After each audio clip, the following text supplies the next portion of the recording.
1991 அந்த காலகட்டத்தில் அமைச்சரவையில் ஒரு முக்கிய மனிதராக இருந்து நம்ம நாட்டில் ஒரு புதிய பொருளாதார கொள்கையை கொண்டு வந்தவர்.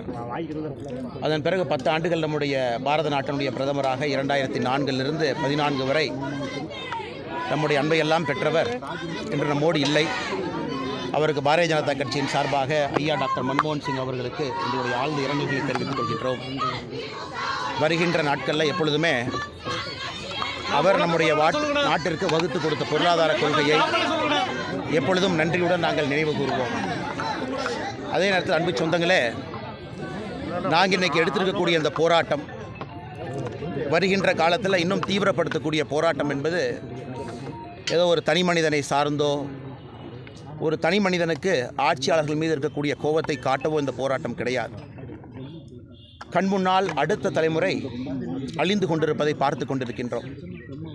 கல்வியினுடைய தரம் கீழே வர ஆரம்பித்திருக்கிறது. பொருளாதாரம் பின்தங்க ஆரம்பித்திருக்கிறது. எல்லாவற்றுக்கும் மேலாக அந்த காலத்தில் நம்ம போரில் சொல்லுவோம், ஒரு போராக இருந்தாலும் கூட ஒரு பெண்ணின் மீது கை வைக்கக்கூடாது என்பது நம்முடைய மரபு, இந்த மண்ணினுடைய மரபு. ஆனால் இன்றைக்கி தமிழகத்தில் பெண்களின் மீது, தாயார்களின் மீது, குழந்தைகள் மீது, அவர்கள் மீது தொடுக்கப்படக்கூடிய இந்த குற்றச்செயல்கள் ஒரு நாளும் அதிகமாக கொண்டிருக்கிறது. இன்றைக்கி தவ வேள்வியாக இந்த போராட்டத்தை நாங்கள் முன்னெடுத்திருக்கின்றோம். எதற்காக 6 சாட்டை அடி? எல்லாருக்கும் ஒரு காரணம் இருக்குங்க. என்னை பொறுத்தவரை முருகப்பெருமான்கிட்ட எங்களுடைய வேண்டுதலை இந்த 6 சாட்டை அடியாக சமர்ப்பிக்கின்றோம்.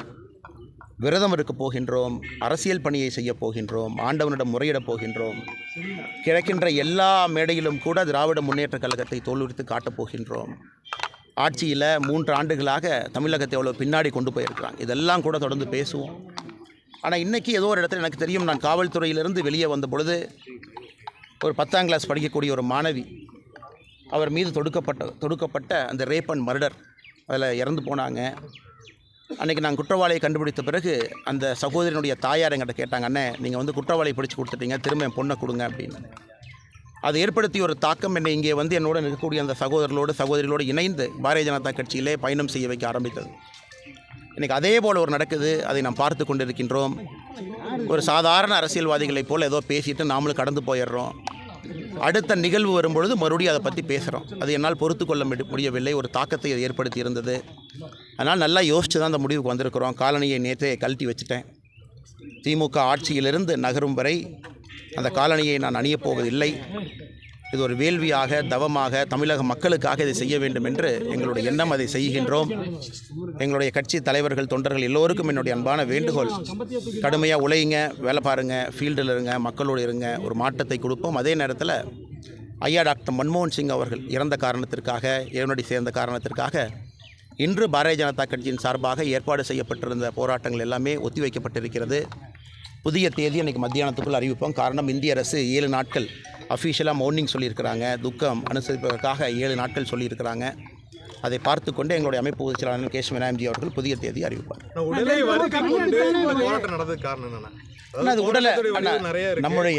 நம்முடைய மண்ணில் உடலை வருத்தி ஒரு விஷயத்தை நீங்கள் முறையிடும் போது அதற்கான ஒரு பலமும் சங்கல்பம் இருக்கும் என்பது என்னுடையது. நீங்கள் கேள்வி கேட்குற அண்ணன், நீங்கள் சபரிமலைக்கு மாலை போட்டிருக்கீங்க, நீங்களும் உடலை வருத்தி தான் மாலை போடுறீங்க.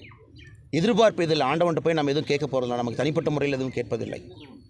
உடலை வருத்துவது என்பது நம்முடைய பாரம்பரியத்தில், தமிழ் மரபில், இந்த மண்ணில் அது ஒரு சாதாரண நிகழ்வு தான். விரதம் இருப்பதிலிருந்து எல்லாமே. முருகப்பெருமானுக்கு 6 சாட்டையடி என்பது அது எனக்கு நானே கொடுத்து கொண்டிருக்கக்கூடிய சாட்டையடி என்று சொல்வதை விட சமுதாயத்தில் ஏற்படக்கூடிய அவலங்கள் எல்லோருக்கும் சேர்த்து தான் அந்த சாட்டையடி எனக்கு அடிச்சுக்கிட்டேங்க நான். அதனால் வருகின்ற காலத்தில் இது ஏதோ மறுபடியும் திமுக மேலே வெறுப்போ அல்லது இங்கே இருக்கக்கூடிய ஒரு தனி மனித வெறுப்போ கிடையாது. இந்த ஆட்சி போகணுங்கண்ணா. ரொம்ப தவறு பண்ணுறாங்க. அறவழியில் போராட்டம் செய்தாலும் கூட அதற்கும் வாய்ப்பில்லை, பேச முடியல, எந்த விஷயத்தையும் செய்ய முடியல.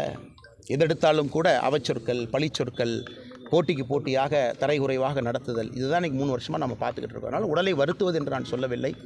இது தமிழ் மண்ணினுடைய மரபு. அதைத்தான் நாங்கள் கைப்பிடிக்க ஆரம்பித்திருக்கின்றோம். நேற்று கமிஷனர் பேசும்போது ரொம்ப கேஷுவலாக சொல்கிறார், அதாவது போயிடுச்சு என்ன பண்ண முடியும் அப்படிங்கிற மாதிரி சொல்லியிருக்காரு கமிஷனர், சென்னை கமிஷனர். அண்ணா, கமிஷனர் பேசுனதில் ரொம்ப முக்கியமான விஷயத்தை மட்டும் உங்கள் முன்னால் நான் வைக்க விரும்புகின்றேன். நான் ஒரு தனிப்பட்ட முறையில் ஒரு IPS அதிகாரியோ, தனிப்பட்ட முறையில் அந்த காக்கி உடைக்கு பின்னாடி இருக்கக்கூடிய ஒரு அதிகாரியோ நான் குறை சொல்ல விரும்பலை.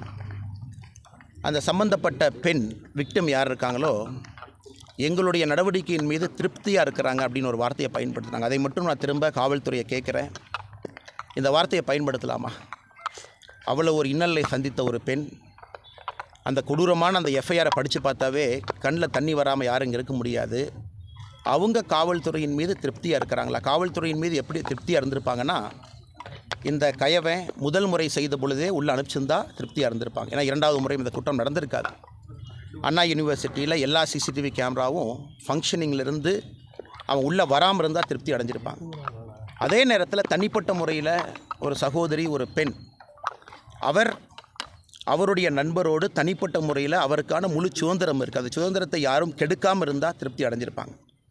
அதனால் அது போன்ற வார்த்தைகளை பயன்படுத்துகிறாங்க காவல்துறை. இதெல்லாம் ஒரு கண்ணியமிக்க ஒரு பதவி. அந்த பதவி பொறுப்பு நாம் கொடுக்குறதே ஒரு கஷ்டமான எக்ஸாமை பாஸ் பண்ணி மக்களை பாதுகாக்க வேண்டும் என்பதற்காக. ஒரு இஷ்யூவை ட்ரிவலைஸ் பண்ணுறக்கோ, நார்மலைசேஷன் பண்ணுறக்கோ, இவ்வளோ பெரிய ஒரு இஷ்யூவை சாதாரணமாக கடந்து போவதற்கு காவல்துறை நண்பர்கள் முயற்சி எடுத்து கொண்டிருக்கின்றார்கள். எப்பொழுதும் உங்களுக்கு தெரியும், காவல்துறையை குறை சொல்பவன் அல்ல, குற்றம் சொல்பவன் அல்ல. இது சிஸ்டமிக் ஃபெயிலியர். சிசிடிஎன்எஸில் அந்த மாதிரி லீக் ஆக வாய்ப்பே இல்லைன்னா சிஸ்டம் எல்லாம் கிளிச் ஆகாது. நானும் அங்கே இருந்திருக்கின்றேன், பணியாற்றி இருக்கின்றேன். அது ரொம்ப செக்யூர்டான சிஸ்டங்கன்னா, நீங்கள் எஃப்ஐஆர் லாக் பண்ண உடனே அது ஆட்டோமேட்டிக்காக சர்வருக்குள்ளே அப்லோட் ஆயிருங்கன்னா அவ்வளோ ஈஸியாக யாரும் எடுக்கவே முடியாது. யாராச்சும் இதை டவுன்லோட் பண்ணி வெளியே கொடுத்தா மட்டும்தான் விக்டிமுக்கு ஒரு காப்பி போகும், கோர்ட்டுக்கு ஒரு காப்பி போகும். இதுதான் ஜென்ரலாக இருக்கக்கூடிய நடைமுறை. ஆனால் இன்றைக்கி அந்த எஃப்ஐஆர் வெளியே வந்திருக்கு. அந்த எஃப்ஐஆரில் நீங்கள் அதை படித்து பார்த்தீங்கன்னா அந்த சகோதரியினுடைய வாழ்க்கையே நாசம் பண்ணிட்டாங்க. 7 தலைமுறைக்கு வாழ்க்கையை நாசம் பண்ணிட்டாங்க செல்ஃபோனோட. இதற்கெல்லாம் தான் பதில் எதிர்பார்க்கின்றோமே தவிர ஒரு இஷ்யூவை ட்ரிவிலைஸ் பண்ணுறக்கோ, அதை கேஷுவலாக எடுத்துகிட்டு போகிறதுக்கோ மக்கள் எதிர்பார்க்கவில்லை. மறுபடியும் சொல்லுகின்றேன், தனிப்பட்ட முறையில் காக்கி உடைக்கு பின்னால் இருக்கக்கூடிய ஒரு சகோதரனோ சகோதரிகிட்ட கோவம் இல்லைங்க. இப்போ நான் கோவமே காக்கி உடையின் மீது. ஒரு சிஸ்டமிக் பிரச்சனையில் காக்கி உடை மாட்டி இருக்குது, கைகள் கட்டப்பட்டிருக்கிறது, சுதந்திரம் இல்லை, ஆட்சியாளர்களை பார்த்து நின்று கொண்டிருக்கின்றார்கள், சுதந்திரமாக முடிவெடுக்க முடியல. அதைத்தான் நான் சொல்லுகின்றனோ தவிர வேறு யாரையும் நான் குற்றம் சுமத்தவில்லை. அதற்கான காலம் வரும், எங்களுக்கும் மக்கள் வாய்ப்பு கொடுப்பார்கள். அன்னைக்கு காவல்துறையை நாங்கள் சீர்படுத்தி காட்டுவோம். நீங்கள் வந்து சாட்டையில் அடிச்சுக்கிட்டீங்க. இதே மாதிரி நீங்கள் தேர்தல் நிற்கும் போது கூட உங்களோட தொண்டர் ஒருத்தர் வந்து கையை வந்து அறுத்துக்கிட்டாரு. இந்த மாதிரி வந்து தன்னைத்தானே வருத்திக்கிட்டு நீங்கள் பண்ணுறதை வந்து நாளைக்கு வந்து உங்கள் தொண்டர்கள் ஃபாலோ பண்ணாங்கன்னா, இது சாட்டையில் அடிப்பதுங்கன்னா தமிழ் மரபில் நம்முடைய பாரம்பரியத்தில் தினமும் நடப்பது தான். தாத்தாலேருந்து எங்கள் அப்பாலேருந்து எல்லாமே காவடி எடுக்கிறாங்க, பண்ணுறாங்க. அதைத்தான் நான் எடுத்திருக்காங்கண்ணா. நாம் ஆண்டவனுக்கு ஒரு வேள்வியாக இதை செய்கின்றோம். ஒரு தனி மனிதனை உயர்த்தியோ புகழ்ந்தோ தாழ்த்தியோ நாம் செய்யலை. ஆனால் தனி மனிதனுக்காக யாரும் செய்யாதீங்க, ஆண்டவனுக்காக நம்ம செய்கிறது தான் நானும் செஞ்சுருக்கிறேங்கன்னா. இன்றைக்கி என்னை வருத்தி கொண்டிருப்பதுன்னு சொல்கிறத விட ஆண்டவனுக்கு இதை சமர்ப்பித்திருக்கின்றோம். அந்த அறவழியில் போகிறோம். நாங்களும் தவறுகள் செய்திருக்கலாம், தெரிஞ்சோ தெரியாமலையோ. அந்த சாட்டடியை வந்து எங்களுக்கும் ஒரு பாடமாக இருக்கட்டும், அப்படி எடுத்துக்கங்க. நான் எந்த நிர்வாகிகளும் யாரும் இது செய்ய மாட்டாங்கண்ணா. இது வந்து ஒரு கட்டுக்கோப்பான தொண்டர்கள் சார்ந்த ஒரு கட்சி. இங்கே தனி மனிதனுக்கு புகழாரமோ ஒரு தனி மனிதனை தூக்கி பிடித்தோ பாரதிய ஜனதா கட்சி எப்பொழுதும் வந்ததில்லை, வரப்போவதும் இல்லைங்கண்ணா. அதனால் எல்லா தொண்டர்களுக்கும் அன்பான வேண்டுகோள், அறவழியில் போராடுங்க, ஆண்டவனோடு உங்களை சமர்ப்பியுங்கள், நல்ல ஒரு வழி கிடைக்கும். அதற்காக தொடர்ந்து களத்தில் இருங்க அப்படிங்கிறத என்னுடைய அன்பான தேர்தல் தோல்வியில் எனக்கு ரொம்ப பெருமை தாங்கண்ணா. தோல்வி வெற்றியெல்லாம் பெருமைண்ணா. சொந்த காசு, யாருக்கும் ₹1 பணம் கொடுக்காமீங்கன்னா, நேர்மையாக நின்னேன். சாராய் விற்று வந்த காசில் ஓட்டுக்கு பணம் கொடுக்கலிங்கன்னா, கோயிலில் பஞ்சாமிரதம் வைக்கிற கமிஷனில் பணம் கொடுக்கலிங்கன்னா, நேர்மையாக விவசாயத்தில் இருந்து வர்ற ஒரு ஆள் நிற்கிறேன். அடுத்த 2026 தோல்வி வந்தாலும் அதை ஏற்றுக்கிறேன். அதை பற்றிலாம் எங்களுக்கு கவலை இல்லைண்ணா. இந்த வழியில் தான் நாங்கள் போவோம். வெற்றி தோல்வியெல்லாம் 2வது. அரசியல் இருப்பது அண்ணன் சேகர்பாபு அவர்கள் சொல்வது போல், வேறு தலைவர்கள் சொல்வது போல் ஜெயிச்சுட்டு முதலமைச்சர் போகிற ஜீப்பில் சைடில் தொத்திக்கிட்டு அப்படியே கூட போய் ஏதாச்சும் பஞ்சாமிரத கமிஷன் கிடைக்குமா, அதுக்காக இங்கே நாங்கள் இல்லை.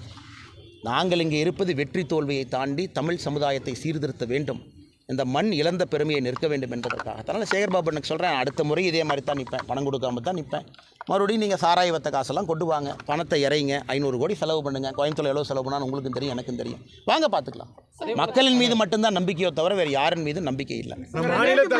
வந்து ஏற்கனவே இந்த குற்றவாளி இதே மாதிரி சம்பவத்தில் ஈடுபட்டிருக்காங்க, அப்போ சரியான நடவடிக்கை இல்லாதனால தான் மீண்டும் பண்ணியிருக்காங்கன்னு ஒரு குற்றச்சாட்டு. நேற்று நான் ரொம்ப தெளிவாக அதை பற்றி பேசினாங்கல்லங்கண்ணா. அப்போ நீங்கள் நடவடிக்கை எடுத்திருந்தால் 2வது முறை இது நடந்திருக்காது. மாநில தலைவராக நீங்கள் வந்து இந்த போராட்டங்கள், அதாவது ஆளும் அரசுக்கு எதிராக வந்து பல்வேறு நடவடிக்கைகள் இறங்குறீங்க. ஆனால் அதே சமயம் ஒரு கட்சியோடைய மாநில தலைவராக இருக்கும்போது அது ஒரு வெங்காய பதவி, இந்த அரசியல் வந்து இப்படியே தான் இருக்குது அப்படிங்கிற மாதிரி. அண்ணா எல்லா பதவியும் வெங்காய பதவி தானா? என்ன காரணம்னா, வெங்காயத்தை உரிக்க ஒன்றுமே இருக்காது. அடிப்படையில் எல்லோரும் தொண்டர்கள் தான். அந்த பதவிக்கு கௌரவங்கிறது நீங்கள் ஒரு சேரை போட்டு அதுக்கு ஒரு அலங்காரம் பண்ணி அது தேவையில்லை என்று எப்போதும் நான் சொல்கிறேன். வெங்காய பதவி இன்றைக்கி சொல்ல, எப்போதும் சொல்கிறது தான். வெங்காயத்தை உரிக்க உள்ள எதுவுமே இருக்காது. அதான் பதவி. அந்த பதவிக்காக நாம் ஒரு விஷயத்தை தொத்திக்கிட்டு இருக்க முடியாதுங்க. எல்லோருக்கும் அதான் சொல்கிறேன். இன்றைக்கி அமைச்சர்னு அவங்க பேர், நீங்கள் அண்ணன் சொல்கிறாங்க, அமைச்சர் சொன்னாங்க, அது ஒரு வெங்காய பதவி. எத்தனை நாளைக்கு அது இருக்க போகுது? வெங்காயத்தை உரிக்கிற மாதிரி நாளைக்கு காலையில் ஒன்றும் இல்லாமல் போகும். அடிப்படையில் நாம் எல்லோரும் தனி மனிதர்கள் தான். பொறுப்பு வரும், பொறுப்பு போகும். பதவியில் இருக்கி அதை தாழ்ந்த வார்த்தையாக பார்க்கலிங்கண்ணா. அது ஒரு வழக்க சொல்லாக, வழக்கத்திலே, கோபத்திலே, ஒரு ஆற்றாமையிலே, சமுதாயத்தின் மீது ஒரு மக்களுக்கு இதெல்லாம் நடக்குதுன்னு நீங்கள் அவங்கள்ட்ட எடுத்து சொல்லும் பொழுது இதெல்லாம் சாதாரணமாக பயன்படுத்தக்கூடிய வார்த்தைகள். அதில் எந்த தவறையும் நான் பார்க்கவில்லைங்கண்ணா.